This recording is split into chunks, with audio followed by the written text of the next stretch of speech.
Hey guys! For those of you, obviously we know what's up, right? We're live right now. Let me get that camera all set up. I want to make sure I'm square. Obviously you know what's up. If you're seeing this right now, then you're probably not watching this live. But hopefully we'll see you guys real soon. I want to start, dude. You guys have no fucking idea how hyped I am about this episode. I honestly, I don't know today's guest well enough. And so I'm really excited to sit down, chat, get to know him as much as possible, and really get into what he's doing. So let's set all this up, get the audience going. You know what's going on. We already have people coming in. That's terrific. Guys, it's Chuck here. I got Justin Gray. And actually, I'm gonna probably mention this a little bit later too, but you guys will notice the logo up in the corner. That's the NSC Roadshow. The guys from Inked Marketing have been really helpful to me over the past bunch of months, and it turns out that they work with both myself and my guest. So of course, their big dude Kevin, he hits me up and he's like, "Chuck, man, I'd love for you to have some guests on." No, man, we haven't done the Canadian bacon. It's coming. Don't worry, buddy. This is just me shooting this shit beforehand. My buddy Kevin hit me up and said, I got some guests for you. And as soon as I heard this name, I was like, holy shit, Justin Gray. Yes, I'm in. So very excited. Really, really just ready to go. So you know what, guys? Fuck it. Let's do this. Let's set this up. You know what time it is. Canadian bacon is actually really good, and it's nothing like normal bacon, and it's better than ham, which you guys seem to call Canadian bacon. I'm very good at writing. I write very well. Yeah, it's Shop Talk. Do some of your audience members like the word fuck? Cool. Then I'm going to keep saying fuck because I care. What is going on? Hey, Justin, so good to see you, man. How you doing? Good to see you. I'm good. How are you? I'm good. How do you like that opening? It's awesome, actually. It's not like there's fresh air. Pardon me? Yeah, no, just so glad to have you on the show today. Already got a bunch of people in there. Trish, how's it going, hon? Hey, Hey, Trish. Nope, you didn't miss a thing, homie. He was here for it. Steph Wilson, Eisner nominated. That's right. Now, what were you nominated for the Eisner? I was part of an anthology about the tragic shooting in Las Vegas. J.H. Williams III, who I had worked with on Jonah Hex, reached out to me and asked me if I would contribute to the anthology. Because obviously, I mean, not to get too far into political stuff, because I don't think it's necessarily political, but it's like, the Vegas shooting was so tragic and so many innocent people died on a night when they were just trying to enjoy country music and be out and basically live life to the fullest. Their lives were cut short. And JH, who lives in Vegas, reached out to me among so many other people. And I had worked for Victims Assistance of Westchester, which was a nonprofit organization where we help victims of crime, whether it was small, simple robbery, or if it was very complicated, like the death of a child. And I would do things like go to the police station, get reports, try and figure out ways to petition the state to get funds for people who had been victimized and couldn't pay for any of the things that there were, hospital bills, being out of work. So it hit me really hard. And I reached out. I didn't have an artist at the time, and I knew I only had a certain amount of pages to work with, but I wanted to draw on my own experiences. And I reached out to John Rolia, who's an artist that I love, and he's just a great guy. And I asked him if he would work with me, and he did. And we put together a short story that went into that anthology. And the anthology was nominated for an Eisner, won a Harvey Award. And I'm really proud to be a part of something that was benefit. And all the proceeds went to benefit the families and the survivors of the shooting, which meant a lot to me. So that's where that's amazing. What's up, gang? So glad to have everybody showing up. Oh yeah, no, that's beautiful. And you know what? That is kind of the nice thing about collaborating on these big projects. It's like, for me, like being an editor, I'm able to then say, well, this company picked me up, this company. No, they picked up a book that I just so happened to work on. I was lucky enough to be asked to be a part of something, and I'm going to give it 1,000%, and whatever happens, happens. Yeah, for right. sure. No, it's such a, yeah. I mean, it's really nice and it's great to be a part of these things, but at the end of the day, it's like the only work I did was literally on the book. I didn't get us there particularly. Right. So no, that's cool. So let's go back because we've already jumped into the awards and shit. Let's go back. What is your origin story for getting into comics as a fan? I mean, if you're talking like when I was a child, or you're talking about like getting in and actually working. No, yeah, like as a fan, you getting in and reading and just enjoying the medium that is comics. I don't remember exactly when. The earliest memories I have are like Hot Stuff and Casper, and then Spider-Man after that. And before, I was like, when I went from a stage, I was exposed to it very young, in the sense of it was a medium that was unlike anything else I had been dealing with. Like TV, you sit down, you watch TV, radio, you listen to radio. And I feel like this sounds so old because my daughter is like constantly on her phone and doing TikTok. But at a certain point in time, it was like these were the things that were available to us. And there was nothing like comics. It just didn't look like it. It didn't have the same interaction. Anything you're watching is sort of a play. It's directed towards you, and I think the people making something hope that you identify with it. But there's nothing like reading where you're putting yourself into that in a different context of being a spectator.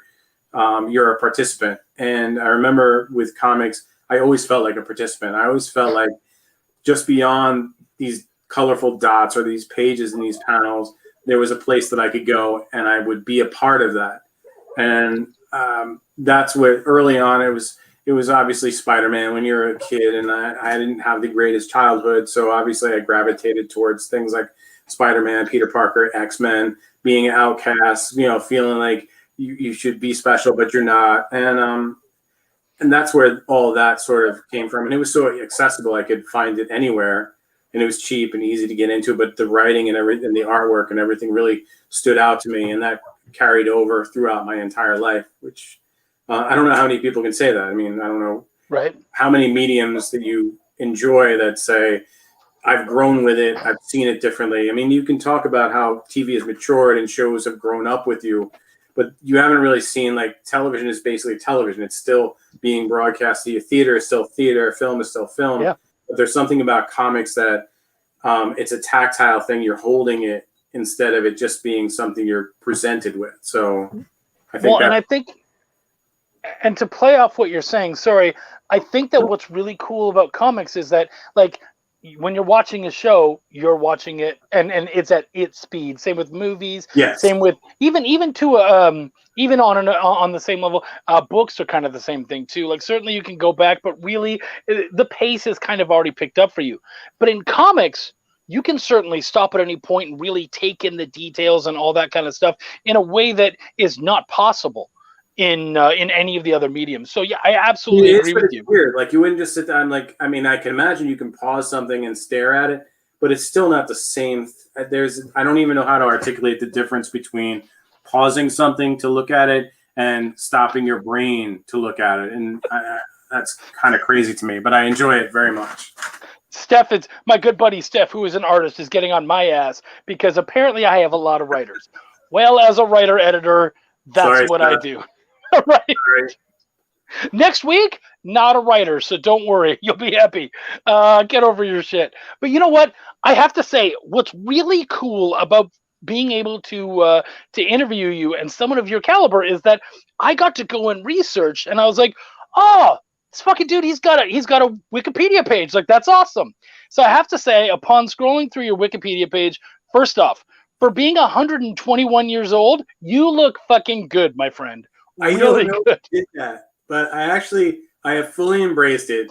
I had a friend of mine, Mark Fenton. He had sent me a thing. He said, apparently you were born 100 years ago. And I was like, well, I'd like to think that I could last that long. But yeah, I mean, I'm not going to argue. I'm not going to go on Wikipedia and go, you got this wrong. I was just like, all right, it is what it is. Because that's what I think the internet is. It is what it is. Like, it's not always reality. So in this case, it's not a harmful reality. It's a fun reality. So I was like, whatever, 1900, fine. Right. No, and I think that adds a little bit of mystique to you too, because you're looking, you're like, like both of us, we have a little bit of gray, but for 121, you're looking really good, so you're fine. Like you earned every one of them and then some. It's all the kitten blood, I think. It's Right? Dude, whatever works. I mean, I can't even be mad. 121. You're making me think like, wow, what does he do with those kittens? That's interesting. I don't even know what I don't know who did that. Whoever did it, I hope at some point they let me know because I think that's hysterical. Right? He's almost as old as Chuck. John, fuck you. I love you guys. You're great. That's what I love about doing this. There's so much ball busting. It's great. It just feels like you're just hanging out with your buds. So I love this. I actually wrote down questions because I'm super excited.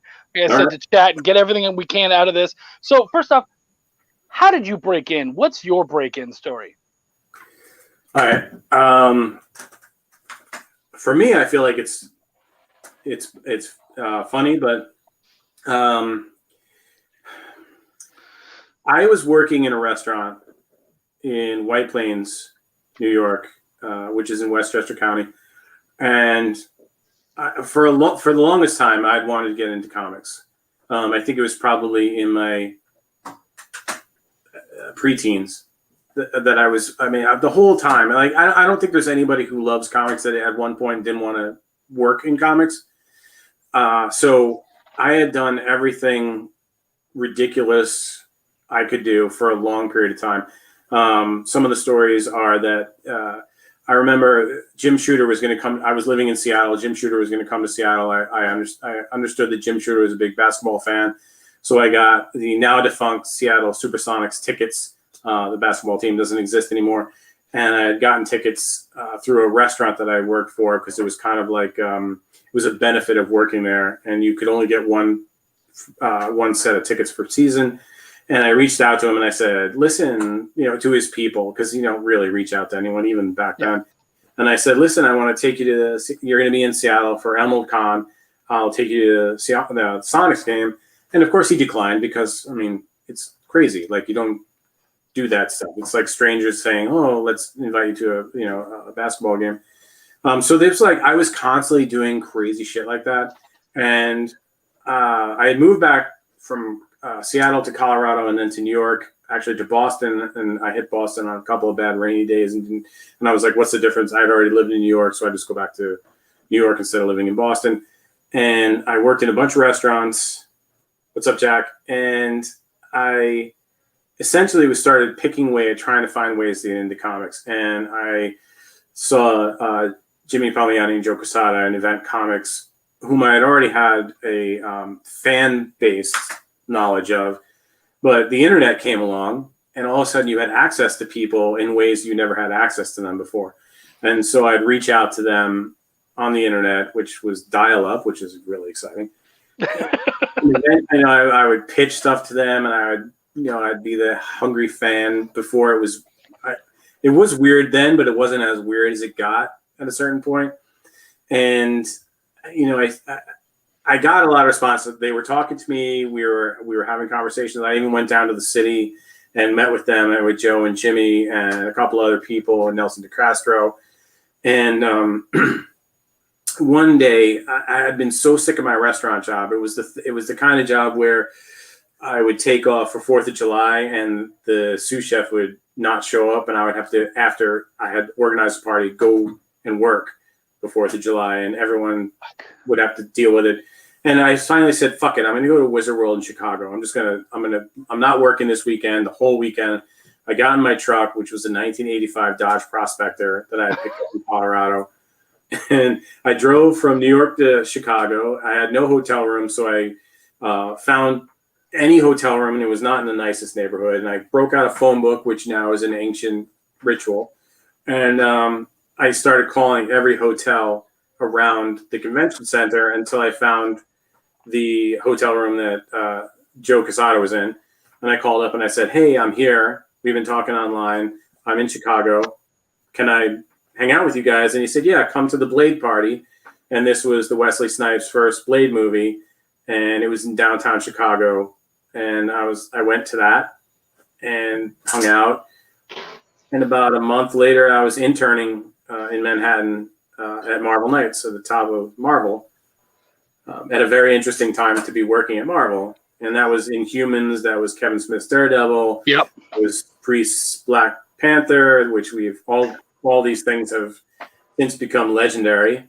And that is how I got my big toe in the door of comics, which I would not recommend because, I mean, like, in the modern, now people are like, you're crazy, go away, and you'll get blocked, whatever. It's so funny. Anytime I ask anyone that question, I often get like, yeah, don't ask me that because you're not going to be able to get in that way anymore. I don't remember. It wasn't Fabian Nicieza, but it was one of those X-Men, like 90s X-Men dudes who I absolutely love. I can't believe I forgot his name. But I asked him how he got in. He was just like, I was in Bronx in the 80s. Like, that's it, man. Like, I don't know what else to tell you. So, he was just like, you had to be in the right place at the right time, and it's not like that. I feel, and of course, you would probably know way better than me, but I feel like at this point, if you want to break in, you really got to do your time in the indies and just fucking work your way up. There's not really a lot of fast tracking going on. Am I wrong, or? No, but you know what I think is that I think it's different now, and I think it should be different now. I think that what I was chasing was the golden carrot of my own childhood. I was chasing the opportunity to be contributing to the things that I wanted to do based on what I had experienced. But the veneer wore off real quick once I got actually into it. And it wasn't a party. It wasn't Stanley in the bullpen and everyone was hanging out and you would see all these amazing artists that you grew up loving. And John Buscema wasn't going to come in and just sort of grab you around the shoulder and say, oh, let me show you how to draw Conan. It just kind of became very clearly it was a business, and my rose-colored glasses were, I'm not mad about it. In fact, I'm happy that it happened that way, but I felt so naive. I felt so much like, oh, what a betrayal. It's not a big party. And then I realized, no, it's a business. So the things you take away from that business are important. But yeah, you can't emulate what the time period now is very different from the time period before. And I always say that Paul Levitz is going to be remembered as the last of the champions of comic creators because in mainstream comics, you're going to see this huge corporate structure of it's about licensing, it's about pivoting, and it's about how you can take these properties and maximize them for the overall part of the company. Whereas before it was kind of like Paul was the last bastion of protecting comics and protecting creators and holding these sort of ideals. So breaking into comics is going to be different because it's not the same. And I'm not saying it's not going to be better. It's not going to be worse. I'm just saying that it's not the same animal that it was when you were a kid growing up. Yes, do not use a phone book to break into comics. Right. That will not get you there. I like that old saying that I used a phone book to find some. Yeah, but right. That if anything dated you even more so than the being born in 1900, it's mentioning the fucking phone book. I know when you have to crank up the car to go to the ice cream parlor, it was tough, but yeah. Yeah, right. We had malteds and everything. Oh, dude, yeah. So wow, there's so much to digest from that, and I love that you said that because for me, I'll often tell people, guys, seriously, Marvel and DC, I would certainly love to be in there and have my time in there, but I feel like if that is your goal, you're gonna be unhappy. And I'm so glad to kind of hear you sort of echo that in a way where it's like it can't necessarily be the end goal. It is a badge that you wear and it's something cool that you get to do. But as an end game, that's a really difficult game to play. Well, it's not even. I don't know. I mean, because I'm so much more into what I'm doing now that I don't really.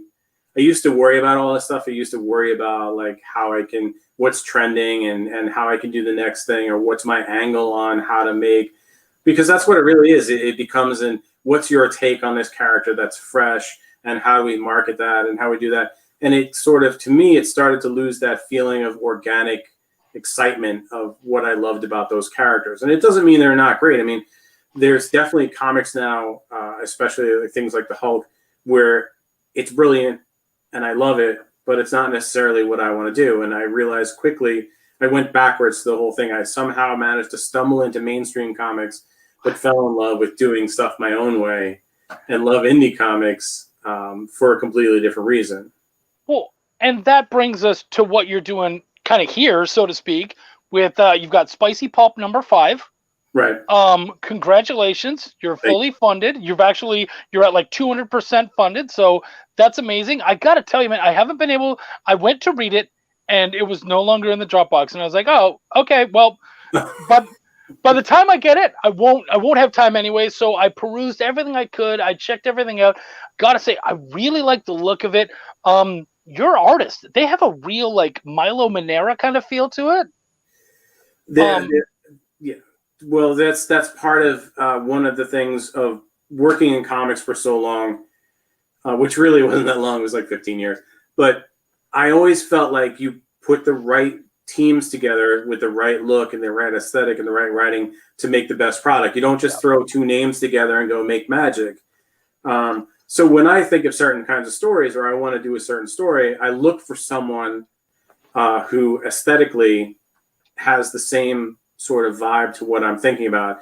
And with the first two issues of Spicy Pulp, I really wanted that Manara feeling. I wanted that Gulliver's Travel that he had done. And so I found Diego Guerrera, and I was like, I have to figure out a way to get this guy to do this book, because this is really what I want it to look like. And I want people to feel that thing that I felt. So it's hard. And then there's not a lot of people who do it. So I keep looking for that aesthetic all the time. Well, and we have a fan of yours. Jack came on. Justin, I'm glad I found the Spicy Pulp Comics 3 Kickstarter campaign. So he's been around for a bit, obviously loving what you're doing. Thank you. I appreciate Good that. on you, Justin. What is it that made Spicy Pulp something that you wanted to work on? You know, after all your time, you were telling me earlier, 15 years working for Marvel and DC, up there in the big show. What was it about Spicy Pulp that really kind of excited you? The fact that I could just do what I wanted to do. There's a lot of rules. There's a lot of IP protection. I don't know if people like IP protection means you have to make sure that you can sell lunchboxes and you can sell comics and you can sell big theater ticket movies, because you need the characters to stay within certain parameters. So I always ran into the issue of wanting to do things that just you couldn't do because the IP wouldn't allow it. It would damage the brand. So when I started working on things like Spicy Pulp and all the different stories that go into it, I just wanted to do stuff that made me happy. And recently, more so than ever, I've been reading a lot of Mobius's asides, not just his comics, but his asides. And I feel a kinship with that I had seen his work and I loved his on many different levels that I can go into for a long time. Right. But his aesthetic was that he was tired of not taking risks. He was tired of people saying he couldn't do certain kinds of stories, and there were things that he would challenge himself about. And he's beyond anything I could ever hope to be creatively. But as far as being inspired and saying, I have a tiny little nugget of kinship with this, more so recently, it's really stood out to me that I want to try and find that part of myself. And it goes back to things like Darwin Cook and my relationship with him, and him saying to me, why don't you just do your own thing instead of being angry? Why are you doing all these other things, and just do your own comics? And all those things sort of have been coming together over the last 5 years. And on top of all that, there's a sort of whimsical nature that I have where I just want to have fun. I just want comics to be fun. Like, they used to be fun to me. And then they became a job, and then they became less than fun. And I wanted to rediscover being fun again. Yeah. I'm all over the map. I totally get that. But my idea is making comics should be a fun experience. It shouldn't just be a labor of love. It should also be something that brings joy to everyone else that's reading them. And so with Spicy Pulp, I wanted people, especially in the last couple of years where everything is just like so dramatic and so heavy, for them to be like, I'm going to escape into a world where all of a sudden there's an anime character in a 17th century pirate book. So those kinds of things, like where anything can happen and anything's possible, and you're still enjoying yourself, and you don't really care that it doesn't have to be paint by numbers, plot and direction and editorial driven. Again, I'm stream of consciousness. I told you this earlier, so I'll be all over the place. No, that's okay. I will say, upon checking out Spicy Pulp, I did have one problem. Okay? My real problem came with this. As a guy who loves a good beard, Lady Redbeard has a really shitty beard, and I feel like there's something missing there. Sure, she's beautiful, but I'm just saying. That is my tongue-in-cheek, depraved sense of humor. Yes, Lady Redbeard sounds a lot better than Lady Firecrotch. So I thought right. it was funny and she's got some interesting outlooks on the world, especially in issue 5, when we bring her back and we do the space prison. And I really, and this is another thing I saw with Mobius, and I was reading just today, which I didn't really realize, is he was always subverting genres and expectations. And I was like, I've been doing that. I've been trying to explain to people, like, whenever I see something, I'm like, let's subvert it. And I can't do it the way he does it, but I recognize, again, the kinship of the desire to say, here's what we've all seen. And especially with things like Dude Bro the Barbarian, which is in Spicy Pulp, which is a small serialized story, which is my love of John Buscema and Savage Sword of Conan, but it's also a commentary on how you can't make that kind of story anymore. You can't just club a woman in the head and drag her back to the cave. Right. There's so many different reasons, but I thought it's interesting to look at those different reasons and have someone like the Barbarian be completely clueless and say, this is how I've always done things. Why is it wrong? And I thought that was a fun thing to do, especially in, the 21st century. Right. Well, I want to let you guys out there know, because the chat is going, everybody's having a blast. But guys, this isn't just our show. This really is, it's Shop Talk. Like, we want to learn as much as we can from this great dude. So feel free to throw us your questions. I love the comments, but if there's anything you guys want to know, that's what we're here for. We want to get as much from this awesome dude as we possibly can. Jack did come in. He said, I know it's good to keep the reader engaged and wanting more pulp, but I do wish some of your Spicy Pulp comics were longer. But it's like Lady Redbeard, because that one's more flushed out. So that's just his kind of take on it. You know what? I have to say, that's a good thing to have, where someone's like, I love what you do, I just want more of it. And I wish I could do it, but it's if you knew what it was like to juggle 3 different art teams on 4 different continents within a certain period of time with a limited budget, where you want to make everybody happy and everybody gets paid on my books before the Kickstarter even comes out. So if you're looking at all this artwork, the 60, 64 pages, 3 different artists, how many different colorists, everyone's been paid. So I'm out there doing the Kickstarter to try and get to the next book, so I can recoup the money that I paid everyone, so that I can pay them for the next book.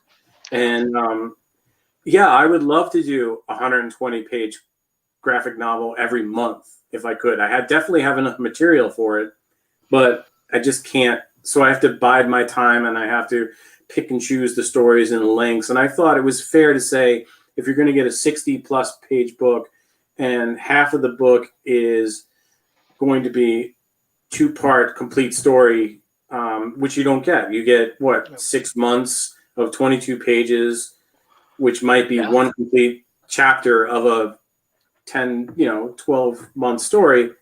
So I thought, let me do big chunks and then little chunks and try and make it something that has weight to it and people feel satisfied.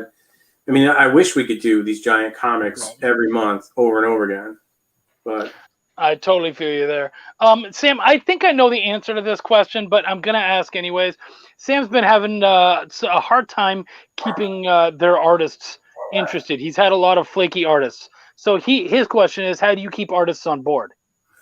Um, I got to be careful with this because I have worked, no lie, with hundreds of artists, and I will tell you that 99% of them are reliable, fantastic, even with the normal stuff that goes on with it. I'm flaky. I know I'm flaky. I do stuff sometimes, and but the thing I always do first is I reach out to an artist and I say, I have an idea. I don't know. I see your style, but I don't know if you're going to like this. So let me just give you a sample of what this is like. And if they like it, then I know they're going to be invested in it, because you have to want to work on what you're working on. As someone who has worked for hire on things sometimes where it's just keeping an IP alive for a corporation that just wants to make sure that they can have a copyright. Sometimes it's hard. I mean, you want to do the best job you can do. I'm not saying I wouldn't always do that, even if it was the worst character imaginable.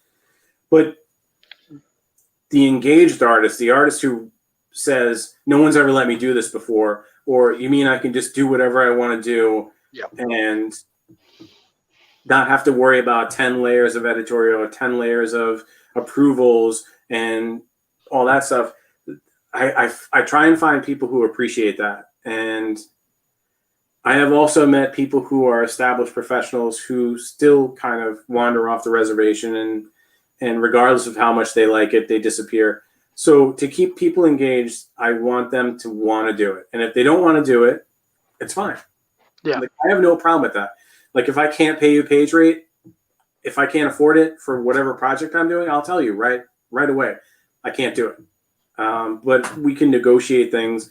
And if this is a story you want to do, if this is something, and I always do that, I've worked with sometimes with people and I've been like, here, you can do anything you want to do. And I feel like they're just using that wooden dummy where they're just doing poses with it. And I'm like, I don't know that you really understand that you can just do whatever you want to do. I don't know if anyone's giving you the opportunity. That I don't care.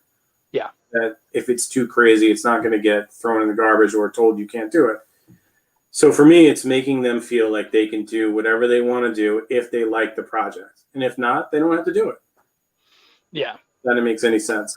No, that makes absolute sense. I 100% feel you, and often when I give my writers any kind of indication or any kind of idea that's what it is you just gotta find something that they're excited about. And a lot of times what I'll tell them is, you need to give enough detail that the most important parts that you need down are there, but you also have to give them enough room that they've got that great leash. They have a nice lead. They can run out and they can really, even if you could just give them a fence and go fucking nuts, buddy. There's a forest back there and a pond. Go, do whatever you want. Like the more you can kind of allow them, or the more spots you can kind of allow them. And also genre is so huge, like it. Is this genre one that excites you? Like getting a dude, like say like a John Pujema who did a lot of the Conan stuff, and then going, hey, do you want to do some Battlestar Galactica? That might not be what he's looking to do. Right. So you really kind of gotta play some of these guys. And these guys are being dicks over here. Working on Bilal was a drag. Bilal's my book. The editor was rough. Just so we're aware, I'm the writer. My wife is the editor. So that's between you and Wendy, homie. And we were very good to you. Lots of love.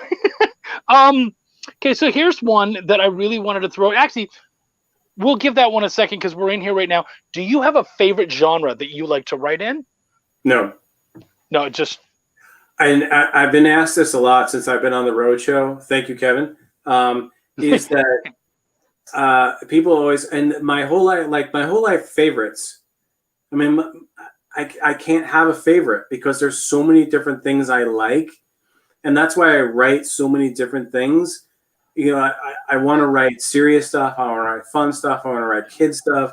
My favorites are very limited. Like if a favorite food, I'm going to give you pizza. But everything else, it's not going to happen. And even then, pizza's hard because I like hamburgers and I like other stuff. But I can't do it. I can't pick a favorite because there's a favorite of this genre, there's a favorite of that genre, and even in there's subgenres of horror.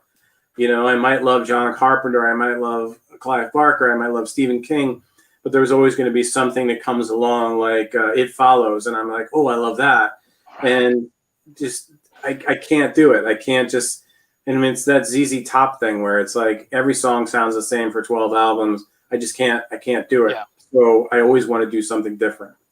So I'm sorry, I don't really have a favorite anything. No, I think that's an excellent answer. Actually, I respect the hell out of that. So good for you. So here's something I really wanted to dig in with you, especially because you're kind of on the other side of things. There's been a lot of talk, especially when we had over the last year, we had Todd McFarlane coming on a Kickstarter. We had Top Cow coming on with several things. We've had Boom with Keanu Reeves. Now, you might not be a Keanu Reeves, but you're certainly not a Chuck Pino. So kind of being a little more on that other side of the fence, how do you feel like allowing and having these people on the platform, how do you feel like it affects the platform and the other comics as a whole? What do you think? How do you kind of see that sort of measuring up, and whether it helps or takes away from it? First of all, I think competition is incredibly healthy. And I think the idea of saying, and I think where you're going with this is that there's a certain schism where it says these people are coming and taking advantage of a system that's meant to be this. And I don't view Kickstarter as anything other than a new avenue for an old game. And I don't have a problem with if Scott Snyder wants to run an incredibly successful Kickstarter, how many people is Scott Snyder bringing to Kickstarter? And maybe they'll start browsing. Maybe they'll browse. Yep. Before Amazon bought Comixology, you used to be able to go into Comixology and see all these different books that weren't correlated by an algorithm that says these books sell. It was just these books. And I would buy tons of books and I would say, some of them are good, some of them are bad. It's like anything else. It's a competitive market and you weed them out and you look at certain Kickstarters and you're like, that's not for me. Whether it's the art, whether it's the presentation of the page, because I think a lot of people don't take into account the presentation of their own page, and the people that do are even more successful. But I don't think there's any sort of thing where like you're taking advantage of people by taking a brand and putting it on Kickstarter, because we've seen over time, and especially now during the pandemic, when stores are hurting so much, when distribution is spotty, and I don't want to get into all of that, but it's a revenue, it's a stream. It's an evolutionary step. It's not taking advantage of people. It's not less, and I've definitely encountered situations where people think it's a less valid form of getting your book or your art or anything else into the hands of the public by doing it that way. It's like, oh, we should do it the way it's always been done, and that's more valid than doing it this way. And I really, honestly, I don't feel that way, and I think it's wrong to think of it that way, because there's no one that's not working hard. Even everyone that fails or everyone that succeeds, no one's not working hard. No one's not busting their ass or having a dream to get it out there. And that's the only option they have. And again, it goes back to, not everyone can pick up a phone book in 1997 and say, I want to work at Marvel, so invite me up to a Blade party. It doesn't happen. So you do what you have to do.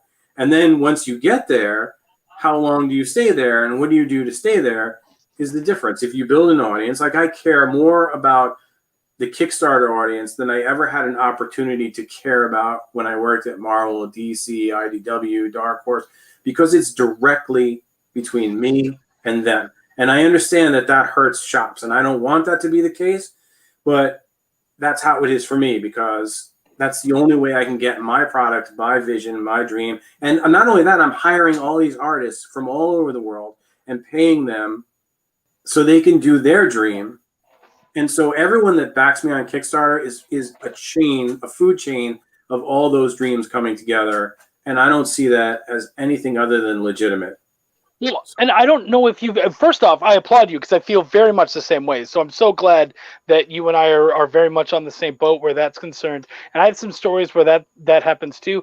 But crap, I kind of lost where I was going with that. Actually, Right. oh yeah, no, you were talking about sort of leaving out the local comic shops, but I'm seeing more and more, especially from a lot of the dudes that I work with, where they're creating retailer packages. Yes, And yeah. And so I think the more that we can kind of go, hey, retail, I know that this might take a little bit longer to get to you, but, we're here for you. We're going to try to. So I think that's now kind of our job between, got you, me, and anyone else. Our kind of job is to show people that they have every reason to trust us. We need to create names and sort of just make it so that people kind of trust what we're doing and are able to want to pick us up and put them in their shops. So yeah, there's definitely a way of doing that.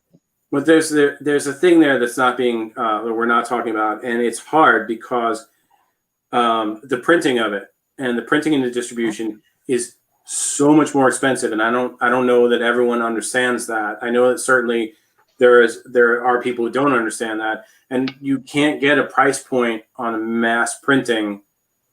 I certainly can't because I'm not moving enough product with that, and I can't sit on inventory, and I don't have warehouses, and a lot of people don't understand that the cost of all that stuff is exponential as opposed to what they're used to. When you're saying, oh, we're gonna do 8,000 copies, the price per unit is much more minuscule than it is for doing something like a Kickstarter. And these are things that I go over with people I work with, and they say, well, you raise $20,000 in a Kickstarter. I'm like, well, that's great, except it costs $18,000 to make it happen. So when it's all said and done. So that's one of the things I would love to see transition over into the production end of it as much as we're seeing on the creative end. It would be great. Yeah. For me, I would say one of the great reasons why I think it's so big to have a lot of these big names and it's huge is I remember when Berserker came out, checking it out, and I went through, and I wasn't particularly excited about it. It just wasn't something I was really excited, but I did look into it and everything. And as I kind of scrolled all the way down, they had a bunch of other comics at the bottom. And my good buddy, a shout out to my good buddy Kyron Silva, his book Saw the Lightning Wielder is right there, and I'm like, there's no better way. Like, there's no way you could get that kind of advertising where you have a quick, even little ad right next to somebody like Keanu Reeves. There's nowhere else where you can do that and not pay a cent for it.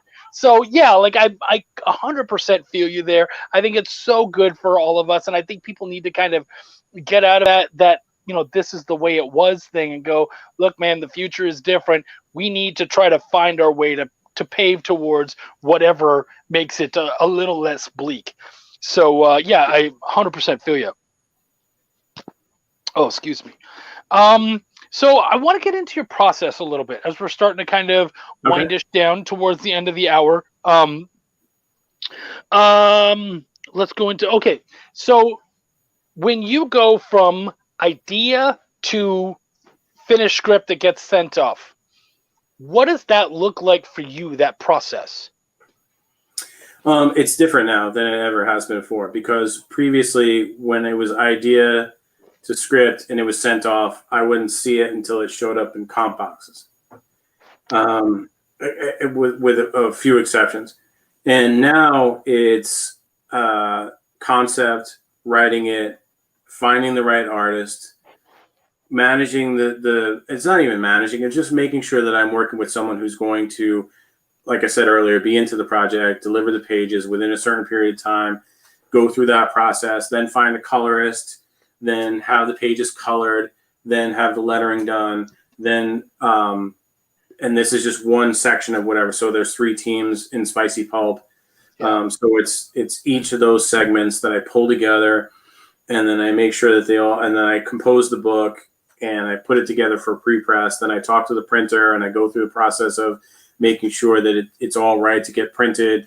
And then I do the Kickstarter, and then I make sure all the numbers are correct so that I print, more than enough that I need, but not so much that I'm wasting money in developing inventory that I can't use. And then it's printing and shipping and making sure everyone's happy. And sometimes the post office likes to punt your packages. It's just all this. It's not so much. I used to just write a script, get notes, correct the notes, send the script away, get a check, move on to the next thing. And I enjoy this so much more. And there's so much more at stake. And there's so much more involvement and so many more people that I have to be responsible for that I really like that. I really like helping people, and we're interacting as a team. Yeah. That actually brings up a really good point now, because when you were working with the big boys, you already have an editor. You already have all that that kind of hierarchy over top of you. Have you kind of created that for yourself, or is this more of like, no, this is what the fuck I want to do? Or do you have anyone kind of looking over, say, beta reading or checking stuff out going, well, yeah, but, are you sure you want to do it like this? Like, do you have any of that?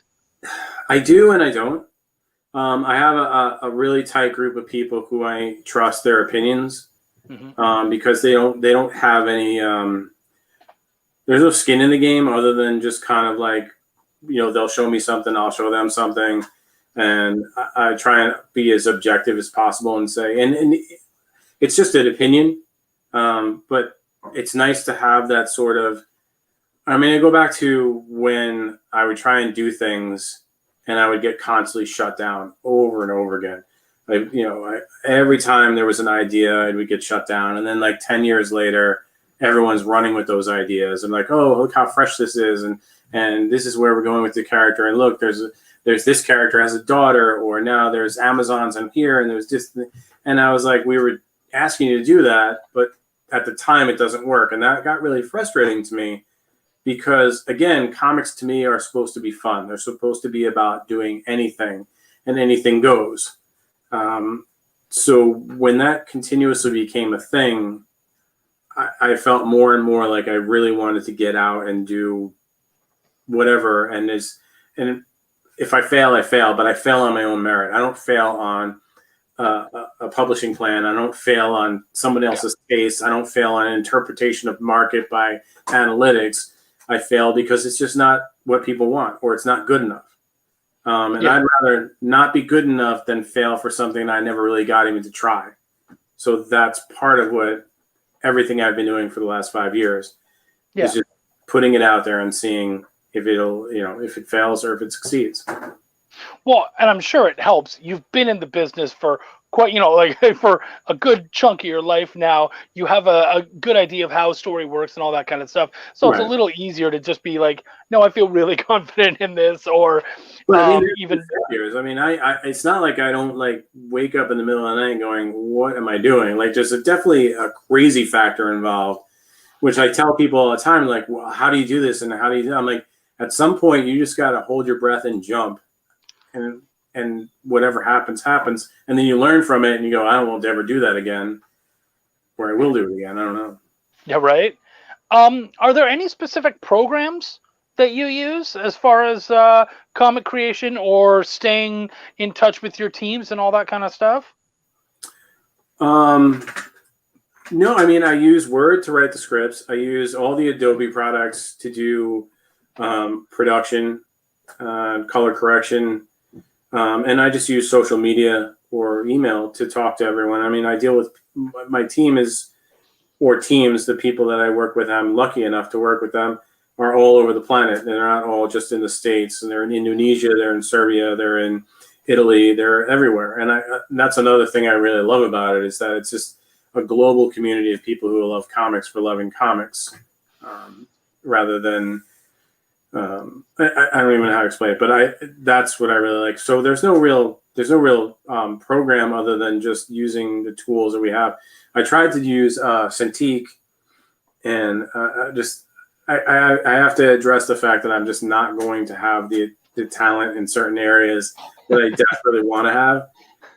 So it's painful, but it's a thing I have to deal with. So no, I totally feel you there. Okay, cool. So do you have any convention tips for up and comers? say ways that they should, do's, do nots, all that kind of stuff, as I have a far lot of as, do's and do nots, but I mean, I don't necessarily know how they apply to conventions other than social shit. Like I don't I. It's funny because prior to the COVID situation, I really don't like doing conventions. I have a very difficult time being in extremely congested, busy, noisy areas because my brain is constantly trying to absorb every little detail about things. And so when I'm in that kind of environment, in about an hour and a half, I need to go back to the hotel because my brain can't handle it anymore. So I tend not to do a lot of conventions. But one of the things I did notice is that you have to rein yourself in. And I've made every mistake you can make. I've been at Marvel Christmas parties talking to people who are professionals working and trying to pick their brain at the wrong time and them just having no head for it and me not having the filter to say I should probably shut up now and just let them have their cocktail and talk about nothing. And I've also talked too much when I should have been quiet about certain things or expressed my opinion about things when I probably should have held back my opinion. But it is what it is. And I never was mean about it or too overly stupid. I didn't try and blow myself up, which I've seen over and over again, especially online. But just kind of rein it in sometimes. I mean, right. It's hard. It's hard because you get excited and you're tapping into a vein of something that you want more and more information about because you want to succeed and you want to be a part of something, and you don't always understand that it's still just as normal as everything else because you have a romantic vision of it. Yeah. Yeah. Yeah. No, I love that. No, I totally feel that. And that makes perfect sense. Just try to find your filter and try to pick up whatever social cues you possibly can. Also, Trish is funny. Very funny, Trish. Oh, yeah. The hubby typed this one out for me. Yeah, very funny. She's a keeper. Well, and the one above that's my lovely wife, Wendy. She said, I love using Word for my scripts. I don't care what Chuck says. Look, I get it. For me, I'm a Google Docs guy. I love Google Docs because me and the other person, especially as an editor, we can work on it directly. And I love at the exact same time just being able to cut things apart and move it around in real time. There's just something pretty amazing about that. And it's just, to me, it's taking advantage of right fucking now. So having to go like, oh, I saved this, I'll send it to you. Then we get to hammer this apart right now. It's good because it's not precious because you're working on it. Some people were like, oh, what I'm doing is precious and you can't touch it until I'm done and I'll give it to you and y'all accept maybe your notes or whatever. But the collaborative process of saying, I'm writing your document as you're working is interesting. I personally, I love it. I think that's probably one of my favorite parts about comics, besides having that fresh, beautiful piece as soon as it's done, after all the work you've done holding it. But being able to actually collaborate and feel like we did that together. Like this is something that without any of the other pieces, it wouldn't have been what it is now, which I think is just so absolutely awesome. Just checking out. Jack says Justin cons can be fun, especially if you go with the right people. But I understand what you're saying. That's also a good thing because people can find you on Kickstarter online. Yeah, and totally. There's this new accessibility where you can now go, fuck cons a little bit. Like. I mean, I like them. I just there's so much stuff that happens at them that I don't even want to be involved in or whatever. But the thing, as you just pointed out, Kickstarters, I really like it because it takes down the barrier between the creation of the comic and the people that enjoy the comic, where I don't feel, like I said, I used to hand in scripts and I would wait months to get a box of comps and be like, oh, here's the thing I wrote 4 months ago. And I'm way beyond that now. The fact that I can reach out to someone and say, I'm so happy that you like it. I hand pack and sign and do everything that there is to make the comic go from my brain to being in your hands physically in a way that has never happened in the past for me for working for those companies. That is definitely something I really enjoy more than I ever thought I would. No, that's freaking cool, man. That's really awesome. So as we start to wind it down and whatnot, I would love to ask you this. This is something I've seen a lot of musicians will ask each other. And you've already said it, you're really into the indie. You love being able to do what you do and what you love. But as someone who has seen so many different books and whatnot, are there any ideas, any indie projects, books, wherever, where you look and you go, fuck, I wish I'd done that. That's such a cool idea. Like, is there any of those that you kind of, you check out, you just gush and you go, I would have loved to have been on that? Absolutely. I mean, there's definitely things where I just bow. I'm like, all right, I have much respect for what someone's done. I've always been someone who's wanted to write the Hulk, and I feel terrible. I keep not remembering his name because I worked with Joe Bennett on Hawkman. I always remember Joe first. But the Hulk run that's been going on that Joe has been drawing has been written so brilliantly that it completely has erased my desire to do any kind of Hulk comic. I couldn't do it. I absolutely could not do what's being done in that book because that is exactly what I would have wanted to achieve. And it's funny because it's about me, and which is funny because that's sometimes you write things, you write it because you have a need to feel something that you've done, and it's a like sometimes fan fiction is written in a sense of I just really wish the story went this way, and sometimes you look at a character and you're like, that's how it should be written, and I can't do that, and I admire and am in awe of how that's happening. And it's the whole book across, and Paul Mounts does coloring, and I've known Paul forever, and it's just kind of like that's one of those things where I'm like, this is a character I've kind of always wanted to do, and I've wanted to do it justice, and I'm never going to do that, and I'm just happy being a fan of that. So there's definitely moments of those things. Yeah. No, and I love that. I love that. Just, I really feel like we get a peek into your head when we can see the kind of stuff where you're like, fuck, I wish I'd done that. So I'm really glad to hear that. And dude, Hulk, I mean, such an iconic character. And I also find he often doesn't get enough love. Like, people tend to be like, no, he's one note. And I'm like, no. There's a lot of gimmick character. And it started out as kind of a gimmick, with Jack doing it's Jekyll and Hyde, the scientist, and updating and Stan, but there's always been that psychology behind it, which is sort of limitless, and it can either be cheesy or it can be really engrossing, and it's been really engrossing. So that's the thing that attracted me to it. No, totally feel you there. Absolutely. If something happened and you couldn't do comics anymore, what medium do you think you'd end up having to fall back to, or would it just be too difficult? I mean, I think I would just continue to write. I don't necessarily.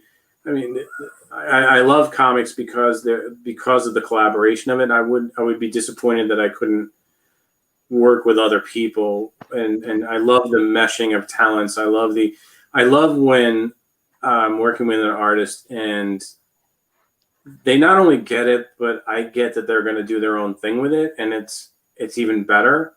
And that's really hard to find. It's extremely hard to find. And then when it translates to other people, and that's what I've really been working on in these last couple of years, is kind of whittling it down to seeing who are the people that I know I can rely on, and like we're in sync all the time. And it's so hard to do that, but yeah. That's awesome. Cool, dude. I am Sam. So you make a living primarily off of writing and creating your own comics? I have. I mean, it's you have to do other things. This year has been, or last year has been so challenging that a lot of things have happened where my life has been turned upside down, and I've had to take on other jobs. I drive Instacart now because it's just how it is. It's just you have to supplement your income. And then, comic shops are closed, and it was hard for everyone to do. And it's hard to do a Kickstarter. You can't do a Kickstarter every month. It's not a monthly income. So especially when you're doing 60 some odd pages per issue. And I'm not just doing that. I'm doing other books. I'm doing Stand Still, which is my thing is all messed up, which is a completely different book. It's a survival horror comic.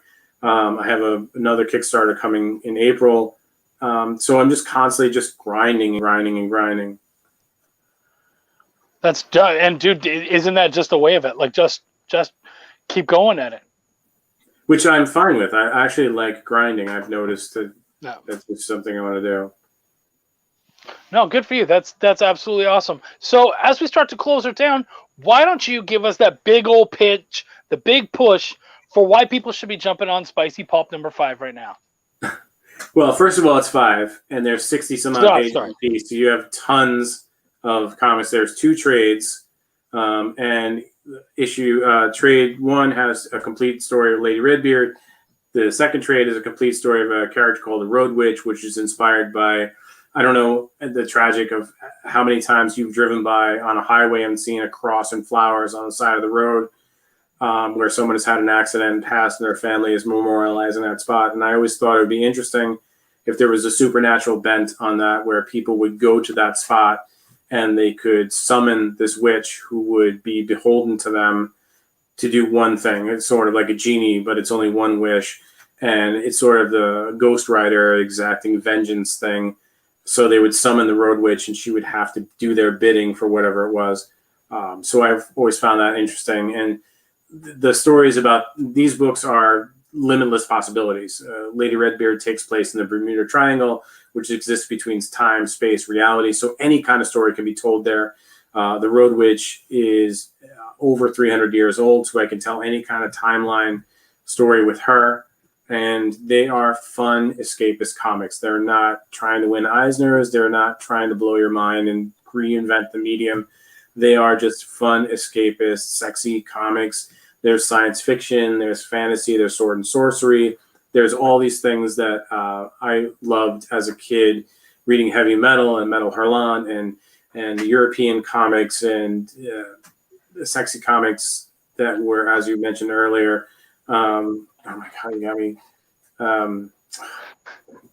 You said his name earlier, Manara. Oh, and, yeah. Comics like Druna and heavy metal, Metal Hurlant. All these books that just are politically incorrect now, and they don't necessarily have to be solid, like reality-based comics. They're fun. And that's really what Spicy Pulp is about. Spicy Pulp is about me not having to be told what to do with the comic anymore, that the character can't do this, or you can't have a scene where a dog eats someone's vomit, which was a scene in Jonah Hex, or you can't throw an infant baby into a crocodile's mouth. And I know those are just sort of juvenile excuses, but I've been told time and time again that this can't happen in this comic, and these characters don't do this. And that's what I wanted to do with this, is have no one tell me that I couldn't do something, which is ironically fun, because as I read more of Mobius's notes, that's exactly what he wanted to do. And he didn't even have any of the pressures of working for corporate comics. He just did his own thing anyway. It was his own self-imposed societal rules. So I'm just rambling, but no. It's just fun, old school escapist comics, and it's going to offend somebody at some point, I'm sure. And there's cursing, and there's sex, and there's naked people, but that's not really the focus of it. In fact, in issue 5, I made a purpose point of having the character naked for most of the book, but it all makes sense as to why the character's naked. There's no gratuitousness. They're not just throwing their clothes off and running into the sun for no reason. There's definitely a reason why it's happening, and it's all part of the story, which is, I like to me, that. Yeah, right? No, good for you, man. That's awesome. Where can people track you down and check out all your amazing goods? jvgray.com is my website. Cursing, Chuck can write that stuff. Nice. Right? Oh, yeah, that's my shit. I'm on social media, but I'm salty on social media. I'm so aggravated with the world that it's not. I don't use social media as a selling tool. I know a lot of people do. I'm not using it as a marketing tool. Yeah. I'm just kind of using it as just me. I write stuff, and then the next day I delete everything off my feed, and just I'm done with that. That was yesterday. I don't feel the need to save everything. Right. I can get mad one night and be happy one night, and all just goes back into the ether. But I was on Twitter. I had 6,000 followers, and I deleted it because it was just too much to deal with. It was annoying and toxic, and I was like, I don't care. But jvgray.com, you can find me on Facebook. Spicy Pulp has a Facebook page that I update fairly regularly. And then obviously on Kickstarter, where I am at a lot. So where he's currently killing it. Justin, thank you so much for coming out. We really appreciate it. This has been amazing. Guys, I would love it if you guys showed up next week. You know what? I am just like having amazing guests come at me and just make me constantly wonder, why me? Next week, I have a good real life buddy of mine, Christopher Cordell. He is a writer, a director, and also, more importantly for what we're doing here, he is a stuntman. And he has worked on tons of great stuff, including the current DC Juggernaut Titans. So I'm hoping that we can sit him down, talk about how to block out some good fight scenes, and really kind of get into the nitty-gritty of what he does. Justin, buddy, thank you so much. I really appreciate having you on. I'm happy to be here. Thank you. It was a blast, man. Seriously, I feel like I'm almost double as intelligent as I was before, and that's still a quarter as intelligent as I'd like to be. So, guys, everybody. Thanks to everyone that tuned in, everyone on the comments thing, too, as well. We appreciate you guys all very much. Thank you, everybody. You know what's going on. My name is Chuck. I give a fuck. Take care of yourselves, everybody. Stay